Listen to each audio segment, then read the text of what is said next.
আসসালামু আলাইকুম দর্শক, রেডিও টেলিমিডিয়া ভাঙাচোরা টেলিভিশন থেকে খবর পড়ছি আমি আবুল রহমান হাবা, 12-13 ক্ষয় ফকনির বাবা। আমার সাথে আছে বুবা। সংবাদ শুরুতে শুনছেন ইংলিশ শিরোনাম। লিটল লিটল ট্যাংরা মাছ, দ্যাট ইজ দ্য কচু খেত উইথ দ্য জিগার ডাল, দিস ইজ কাঁচামরিচ, দিলে দিস, না দিলে না করিস। পাঙ্কাশ মাছের লম্বা কাটা শোলটাতে রাডা আডা, গাদার মায়ের আন্দিবার গেল কপালে মারে জাডা। এটা আমার গপ্পের আলাপ না, ও জানে। এতক্ষণ শুনলেন শিরোনাম, এখন শুনবেন বিস্তারিত। আমার সেরাতে চান মিয়ায় ডর ডর করে বলতোই বুকে কুইতেই খেরকা, বাইতে আইলো চুর খেতা মুড়ো দিয়ে মারলাম এক দৌড়। চুর গেল উত্তর মেয়ে, আমি গেলাম দক্ষিণ মেয়ে, যাইতে যাইতে পাইলাম একটা খাল, খালের মধ্যে নেংটি মেরে মারলাম একটা ফাল।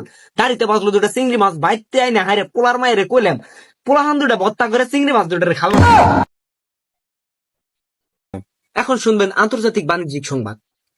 United Ashulia of president Donald Trump বিশ্ব বাজার থেকে সেই পারমাণবিক বোমা ক্রয় করার পরে এসব তীব্র নিন্দা এবং তিরস্কার জানিয়ে দক্ষিণ কোরিয়ার প্রেসিডেন্ট কিং কং মাথার চুল কেটে লেরা হয়ে তার চুল দিয়ে শাক ভেজে খেয়েছে সাধারণ পাবলিককে। এবারে খেলার সংবাদ। আসন্ন টি-20 বিশ্বকাপ বাংলাদেশ বনাম যুক্তরাষ্ট্রের দুটি ম্যাচে বাংলাদেশ 3-0 গোলে হেরেছে।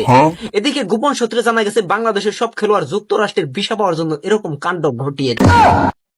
আবুল হায়াতের খবর। আগামীকাল দুপুর 2টার সময় সূর্য উঠবে এবং সূর্য অস্ত যাবে 3 মাস পরে। এদিকে প্রচন্ড বেগে ঘূর্ণিঝড় হওয়ার সম্ভাবনা রয়েছে।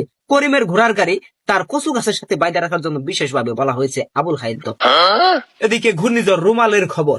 দক্ষিণ উপকূলীয় অঞ্চলে হাঁস এবং প্রাণীদের ব্যাপক ক্ষয়ক্ষতি হয়েছে এবং হাঁস এবং মাছ তারা কিন্তু হাঁটু পানিতে হাবুডুবু খাচ্ছে। এদিকে ফায়ার সার্ভিস উদ্ধার অভিযান চালিয়ে যাচ্ছে, এখন পর্যন্ত জানা গেছে। দর্শক বিন্দু, এতক্ষণ আমাদের সাথে থাকার জন্য আপনাদের ধন্যবাদ। পরবর্তী খবর দেখার জন্য আগামী 4 মাস পর্যন্ত এবং ঘরে বসে নিজের স্বাস্থ্য সুরক্ষার জন্য নিয়মিত টয়লেট ক্লিনার ব্যবহার করুন।